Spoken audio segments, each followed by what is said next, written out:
जो लोग कुंभ नहाने नहीं जा पाए वो अपने सारे पाप अपनी पत्नी को बता दें, फिर देखिएगा आपकी पत्नी आपको घर पे ही धो देगी। मेरे घर वाले भी कुंभ नहाने नहीं जाने दिए। मैंने पूछा इसका कारण, तो बोले कि पहले पाप बताओ फिर जाने देंगे।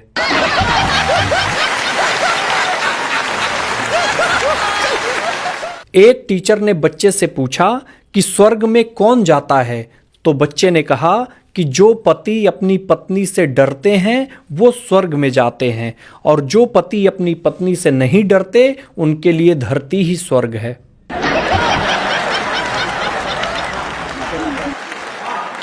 भाई साहब, हम लोग तो धन्य हो गए। हम वो पीढ़ी हैं जिसने इगोला पर, भूकंप, नोटबंदी, लॉकडाउन, कोरोना, रामलला मंदिर और 144 साल बाद महाकुंभ सब देख लिए। अब तो बस रिमोट कंट्रोलवा मिल जाए।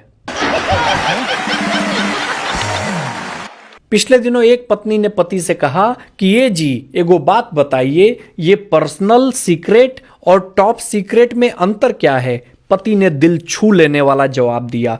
पति ने बोला कि तुम मुझे पसंद हो, ये पर्सनल है। तुम्हारी सहेली मुझे पसंद है, ये सीक्रेट है। और तुम्हारी सहेली को भी मैं पसंद हूं, ये टॉप सीक्रेट है। इसके बाद पति नहीं मिल रहा।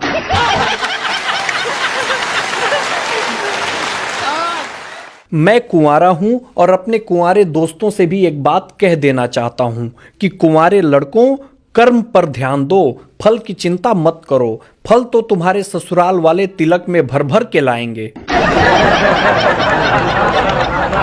भाई साहब, समय समय की बात है। एक समय था जब लोग ज्वेलरी छुपाते थे, फिर एक समय आया जब लोग सैलरी छुपाने लगे, और अब गैलरी छुपाते हैं।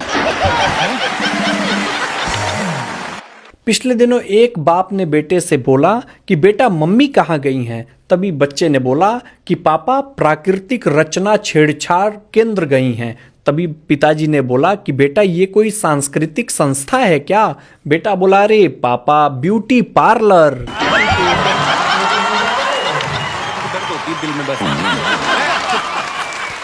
पिछले दिनों मेरे एक उत्तर प्रदेश के दोस्त ने कहा कि भाई पड़ोसन 3 बार चाय पीने के लिए बुला चुकी।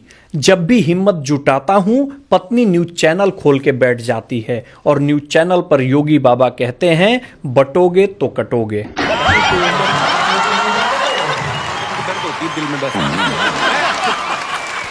पिछले दिनों टीचर ने बच्चे से पूछा कि बेटा अगर लड़कियां पराया धन होती हैं तो लड़के क्या होते हैं। बच्चा बोला कि सर लड़के चोर होते हैं। टीचर बोले कैसे। बच्चा बोला क्योंकि चोरों की नजर हमेशा पराये धन पर होती है।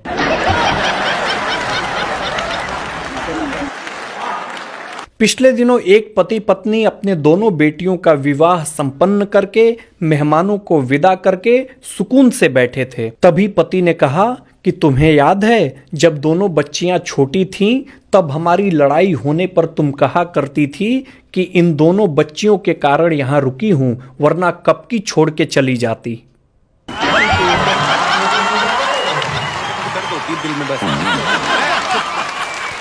अभी अभी फरवरी बीता है। आशिकों के 7 दिवसीय महोत्सव का कार्यक्रम बीता है। इसी 7 दिवसीय महोत्सव में एक दिन मनाया जाता है प्रपोज डे के बारे में।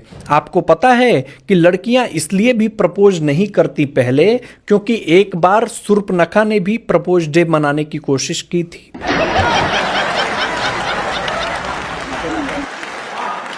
मेरे दिमाग में काफी दिन से एक बात घूम रही है कि आखिर कश्ती वहां पहुंची कैसे जहां पानी कम था, और चलो पहुंच भी गई तो वहां डूबी कैसे जहां पानी ही कम था।